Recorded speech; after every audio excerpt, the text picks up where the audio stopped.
तो ये बड़ी खबर है आजमगढ़ से, जहां वेदांता हॉस्पिटल को लेकर हाल के दिनों में सोशल मीडिया और स्थानीय स्तर पर चर्चाएं तेज हो गई थी। चिड़ियाकोट क्षेत्र के एक मरीज की मृत्यु के बाद परिजनों द्वारा लगाए गए आरोपों पर अब हॉस्पिटल प्रशासन ने अपना पक्ष स्पष्ट किया है। वेदांता हॉस्पिटल के निदेशक डॉक्टर सुशील जायसवाल ने प्रेस वार्ता कर कहा कि संस्थान हमेशा मरीजों की सेवा को सर्वोच्च प्राथमिकता देता है। उन्होंने बताया कि अस्पताल की कार्य प्रणाली पूरी तरह पारदर्शी और हर परिस्थिति में चिकित्सा मानकों का पालन किया जाता है।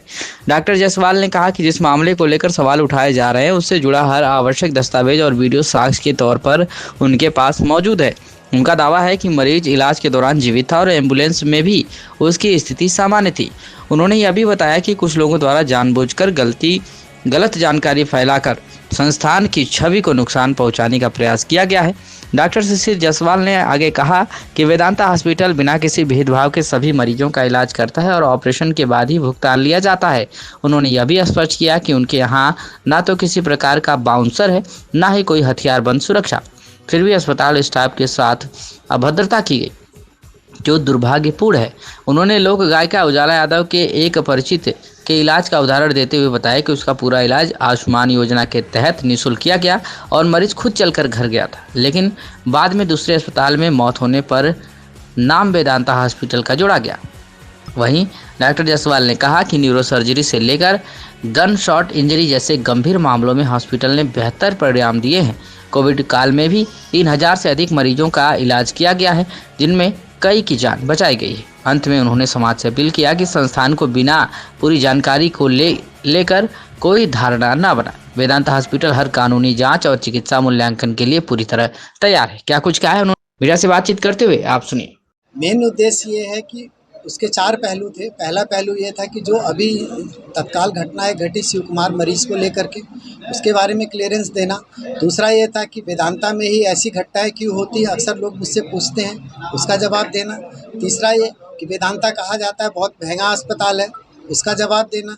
चौथा ये कि वेदांता ने समाज के लिए किया क्या है, समाज में वेदांता ने सबसे पैसे कमा के केवल जेब में रख लिए, उसके लिए किया क्या है। तो इन 4 प्रश्नों को पूर्ण रूप से जवाब देने के लिए मैंने आप सबको अपने पास बुलाने का आग्रह किया है। पहला जो शिव कुमार वाला मामला है उसमें क्या सच्चाई है? जैसे उनके परिजनों का आरोप ये है कि यहाँ पीटा गया, गार्ड ने पीटा, आपने पीटा, उनके साले को पीटा, उनके साले के एक कोई दोस्त थे उनको पीटा गया। जो साले के उनके दोस्त से उनके बारे में कहा जा रहा है कि उनके साथ पिटाई हुई, एक ही आदमी है जिन्होंने कहा कि मेरे साथ पिटाई हुई। मैंने सिर्फ इतना कहा कि अगर 2 बजे रात को किसी को 18 लोग मिलके पीटेंगे, कहीं उन्होंने कहा कि डंडे हथियारदारों से भी पीटा है, कहीं कहा उन्होंने थप्पड़ से मारा गया। मैं कहता हूं केवल थप्पड़ हाथ से ही कोई मारेगा तो हाथ से ज़्यादा चेहरे पे, सिर पे, सीने पे चोट आएंगी। कहीं पे भी कोई दाग धब्बा, जैसे हमारे गाल पे एक चाटा भी पड़ता है तो एक निशान पड़ जाता है, उनके शरीर पे किसी तरीके के निशान थे चोट के। या फिर उनकी आवाज़ में 2 बजे चोट हुई, 6 बजे वो बोल रहे हैं हाथ ऊंचा करके, वीडियो में रिकॉर्डेड है, जो खुद गाली गलौज करके गाली दी है। उसके बाद ही कहानी शुरू, और उसके बाद ये बताया जा रहा है कि क्या उनको कहीं निशान थे ऐसे, या उनकी आवाज़ में ऐसी झलक थी कि उनके साथ मारपीट हुई है। केवल उन्होंने ये सारी घटना इसलिए बनाई क्योंकि पैसा ना देना पड़े। उनकी बिल 70,000 रुपये की बन चुकी थी। उनका था कि हमारा मरीज़ ठीक नहीं हो रहा है, डॉक्टर ने कह दिया बचने के चांस नहीं है, चाहे तो आप कहीं ले जाके दिखा लो या फिर इन्हें घर ले जाके सेवा करो। तो वही आप देखिए, मैंने उनका लिखित भी लिया है, 70,000 रुपये उन्होंने जमा किए हैं, जिसका हमने एक पैसा नहीं लिया, उनसे लिखवा के लिया है, और उन्होंने लिख के दिया है कि मेरे साथ एक पैसा। और सारे वीडियो जब वो लाए गए थे तब भी बहुत क्रिटिकल स्टेज में थे। ऑपरेशन की सलाह दी गई, उसका भी वीडियो। ऑपरेशन के बाद वेंटिलेटर पे शिफ्ट किया, उसका वीडियो। ऑपरेशन के बाद जब वीडियो आयुष्मान में वो सारी सीरियस होते गए, सबका वीडियो। इवन उन्होंने कहा 1:30 बजे रात को एक्सपायर हुई, सुबह 9:30 बजे वीडियो बनाया गया, जिसमें डेट टाइम सब बोला गया। वो वहाँ पे खड़े हैं।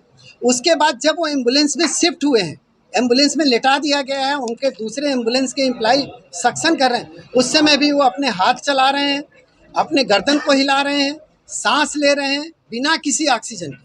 तो क्या उस समय उनकी डेथ हो चुकी? जिसका डेथ हो जाएगी वो सांस लेगा, वो सिर हिलाएगा, वो हाथ हिलाएगा? संभव नहीं। शहर कोतवाली में दिया है तहरीर जो दी है, हाँ, तो उसमें ये कहना है कि जो है इसका सीसीटीवी फुटेज देखे, सुन लीजिए। तो वो चीज़ें तो मैंने दिया है, सारे प्रमाण मेरे पास है। दूसरी बात, उस मरीज के मरने के बाद उसका प्राइम PM भी हुआ है, जिसको पोस्टमार्टम कहते हैं। पोस्टमार्टम में भी क्लियर हुआ कि उसकी डेथ अभी हुई है। तो 1:30 बजे रात, अब भाई कहने के लिए, बदनाम करने के लिए आप कोई किसी को कुछ कह दीजिए, लेकिन उसका कुछ प्रमाण तो हो। कोई प्रमाण नहीं, मेरे सारे प्रमाण है, लेकिन बस वही कि मैं हर किसी के पीछे कितना दौड़ता फिरूं।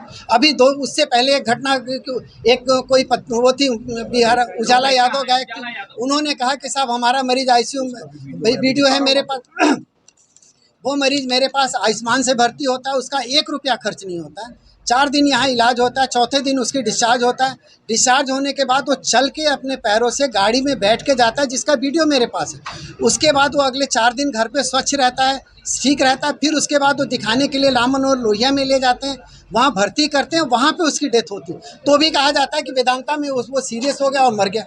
अब बताइए मैं इस चीज़ का प्रमाण कैसे दूँ? अगर समाज में लोग, यादव का ये भी कहना था कि जैसे बच्चा यहाँ सीरियस था, आप उसको कहते थे कि नाटक कर रहा है, बहाना कर रहा है, ऐसा कुछ बात नहीं है। भाई मेरी बात आप सुनिए, ये शब्द तो उनकी बनावटी है। अगर मैं ऐसा कहता तो कैसे उसका इलाज करता, और अगर ठीक होता तो कैसे पैरों पे चल के जाता? वो अपने पैरों से चल के जा रहा है, घर पे भी 4 दिन ठीक है, खा रहा है, पी रहा है, सारा काम कर रहा है, और चौथे दिन लोग उसको लोहिया ले जाने दिखाने के लिए, तो लोहिया वाले कह रहे हैं भाई कुछ इसमें दिक्कत लग रही है, इसको एडमिट करिए, इसकी जांच होगी, और वहाँ पे उसकी डेथ हो रही है, और आप कह रहे हो कि वेदांता में उसको वो सीरियस हो गया, उसकी डेथ हो गई, तो मैं इसका क्या प्रमाण दूँ? अच्छा, हॉस्पिटल में एक और आरोप लगता है कि हॉस्पिटल बहुत महंगा है, वेदांता हॉस्पिटल। मैंने इसका जवाब अभी दिया सर। मैं आपसे यही जवाब, देखिए सर, मेरे पास 90% क्रिटिकल पेशेंट आते हैं। इसका एक ही प्रमाण है कि अगर हम कोतवाली से पीआई निकालें, जिसे पुलिस इन्फॉर्मेशन कहते हैं, जिसमें गन शॉट इंजरी, पॉइजन के पेशेंट, क्रिटिकली इल पेशेंट और जो मार धाड़ करके पेशेंट आते हैं, उसमें आधा से ज़्यादा केवल वेदांता का योगदान होगा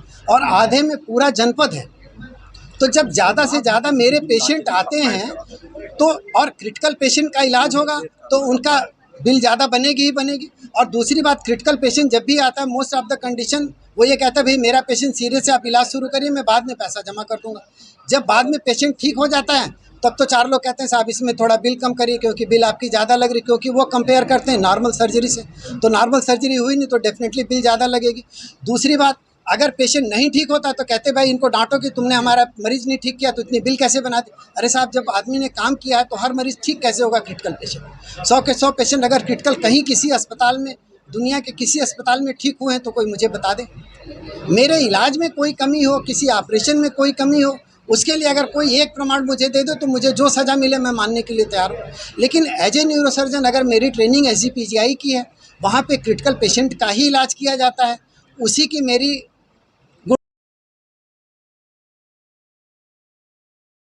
वेदांता हॉस्पिटल से एक समाज खड़ा कर लिया है, तो समाज किसके लिए, समाज के लिए यस, खड़ा किया है? वो अगर मैंने काम किया है तो आप ये सोचिए कि उसको मैंने समाज के लिए ही किया। मैंने जो भी आजमगढ़ में पैसा पाया या पैसा कमाया, आजमगढ़ के जनता के लिए ही इन्वेस्ट किया है। मैंने यहाँ का पैसा कहीं बाहर इन्वेस्ट नहीं किया।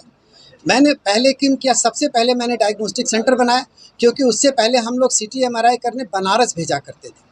बनारस जाने में मरीज का पैसा भी लगता था, आने जाने में किराया भी लगता था, समय भी लगता था। आज मैंने rocks magnet 3 Tesla MRI Azamgarh में पहला मैंने दिया, और आज भी पहला ही। कोई MRI सेंटर, और चार्ज उतना ही जितना सबका MRI सेंटर। 128 स्लाइस CT दिया, जो में अत्याधुनिक तरीके की जांचें होती। किसी भी सेंटर पे आज भी 128 स्लाइस CT नहीं लगा हुआ है, ना आजमगढ़ में ना मऊ में, और चार्ज सबके सेम है। मैंने स्कूल खोला, जयपुरिया के नाम से खुला है। आज उस स्कूल का एक टैग है कि वहाँ के बच्चे मेधावी हैं, और सर मेधावी इस हद तक हैं सर कि वहाँ पे 99% बच्चा आज एक पोजीशन होल्डर है।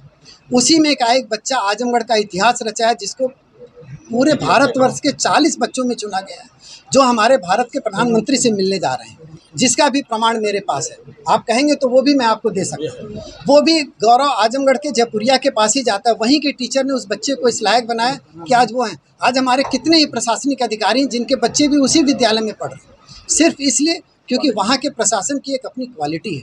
आज मैंने जयपुरिया मऊ में खोला है सर, जहाँ स्कूलों में कहा जाता है एडमिशन ओपन, आधी फीस माफ़, आधा ये माफ़। आज वहाँ एक भी बच्चा अभी पढ़ के नहीं निकला है, पहला सेशन है, लेकिन एडमिशन क्लोज का बोर्ड लगाना पड़ा।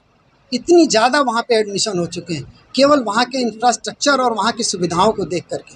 तो मैंने जो पैसा कमाया यही सर्च किया। अरे मैं छोटी सी बात बता रहा हूँ सर, मैंने एक गौशाला खोली। उस गौशाला में भी दूध का रेट वही है, लेकिन दूध जो मिलता है गीर गाय का मिलता है।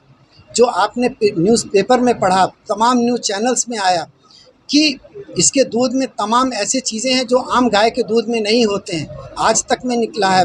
तमाम बड़े न्यूज़ चैनलों में आया, सारे पेपरों में आया। जब हमने उसका उद्घाटन बाबा रामदेव जी से कराया था तो उन्होंने ही कहा था, इतनी ज़्यादा गिर गाय का कलेक्शन मैंने आज तक किसी गौशाला में नहीं देखा है। लोग 1-2 गिर गाय लाते हैं अपने घर के दूध पीने के लिए। सर आपके सवाल ये है, वेदांता हमेशा क्यों विवादों में रहता है? उसकी वजह यही है सर, क्योंकि मैं क्रिटिकल पेशेंट डील करता हूँ और क्रिटिकल पेशेंट जब आता है तो मोस्ट ऑफ द टाइम उसके पास पैसे नहीं होते हैं, और जब पैसे मांगे जाते हैं ठीक होने के बाद या रिफ़र करते समय तो लोग कहते हैं कि हम पैसे नहीं देंगे। 4 लोग खड़े हो जाते हैं, कहते हैं आपने बिल ज़्यादा बनाई, तो हम कहते हैं भाई सब पहले तो हमने आपको बताया, तो जिसको बताते हैं वो पीछे चले जाते हैं। नए लोग आके खड़े हो जाते हैं, या तो मैं क्रिटिकल पेशेंट लेना बंद कर दूं, पहले कह दूं पहले पैसा जमा करिए तब इलाज करेंगे, तब कल को आप यही कहेंगे पेशेंट मर रहा था आपने पैसे के लिए इलाज नहीं किया और पैसा मरीज मर गया। सर आप ये सब सारी चीज़ें कह रहे हैं कि हम लोगों से बहुत सहूलियत से मिलते हैं, तो वो कम्युनिकेशन गैप कहाँ रह जाता है जो इस तरह की कंडीशन हमेशा देखने को मिल जाती है? कम्युनिकेशन गैप नहीं है सर, ये कुछ लोग तरीके से आते हैं कि ये चीज़ इलाज हो गई, जो मेन रिश्तेदार हैं वो कभी नहीं कहते। उनको आप उनके साथ मारपीट नहीं पाएंगे कि इनका बच्चा है इनके पिता के साथ मारपीट हुई, नहीं, न वो उनके परिवार का सदस्य होते हैं न उनके रिश्तेदार होते हैं। 99% कंडीशन में 1% अपवाद हो सकता है कि वो कोई बाहरी होते हैं, केवल अपने आप को हीरोगिरी बनने के चक्कर में कि मुझे पैसा ना देना पड़े, मैं अभी आया हूँ तो मैं आईसीयू में क्यों नहीं घुसूँगा, मुझे आप कैसे रोक सकते हैं, तो मुझे गाली कम देते हैं, उन लोगों को गाली देते हैं जो इसी क्षेत्र के हैं, इसी देहात के हैं, चाहे वो सिस्टर हैं, चाहे वो गार्ड हैं, चाहे वार्ड बॉय हैं। अगर वो कोई गरीब परिवार से हैं, चाहे अच्छे परिवार से, जिन्होंने जितनी पढ़ाई की अपनी पढ़ाई के हिसाब से वो सेवा दे रहे हैं, तो क्या वो गाली खाने के लिए बैठे हैं? आप ही को पता चले कि आपके बच्चे को कोई गाली दे रहा है तो आपको कष्ट नहीं होगा? जिन गार्ड के साथ उन्होंने गाली दी वो भी इस क्षेत्र के ही थे।